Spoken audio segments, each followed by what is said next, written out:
Первая квартира, Лозан. Имел остаток это с 1 октября. Давайте послушаем ваше состояние. С 1 октября 2012 года. Лозан, 16 лей имел остаток. Сколько кубов, я не знаю. Дверь у него закрытая. Листник имел остаток 65. Сколько кубов, я не знаю. Не знаю. Niciего не платили, счетчиков где-то я не знаю. Михалчан имел 562, рассчитался 801 лей. Cu toate că au fost deconectați de la apă potabilă, datoriile locatarilor de pe strada Luceafărul 20 au rămas aceleași. După 10 zile de chin, oamenii au chemat administrația întreprinderii Regia Apă Canal pentru a soluționa cumva problema. Дорогие наши граждане, одну секунду, стойте!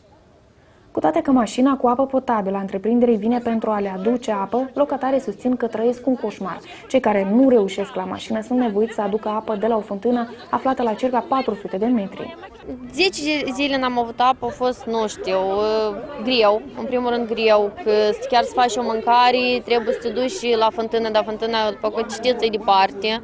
Este doar fântâna de la Liceul Constantin Stere, la care am luat apă și apa ne s-a părut că este murdară, adică avea un miros neplăcut.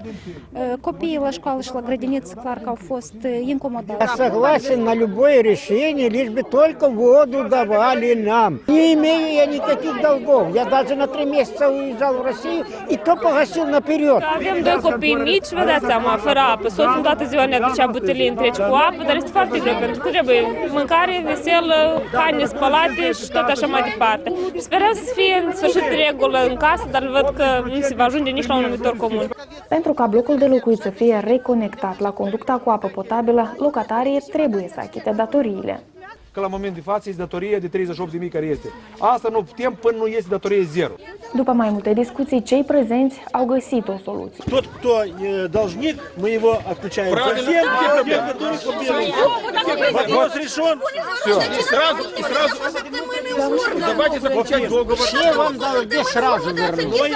Casa va fi totuși reconectată la conducta cu apă potabilă, însă lupta cu răuplătitorii va continua, au menționat reprezentanții Regiei Apă Canal. Noi delegăm o persoană responsabilă de la întreprinderea Regia Apă Canal se ocupe cu toate CCL-uri și ALP-uri cu asociațiile de locatari în orașul Soroca pentru a face regulă în asociații de date. Potrivit directorului Regiei Apă Canal Soroca, Anatolie Samburski, la moment sorocenii au o datorie la apă de circa 600.000 de lei.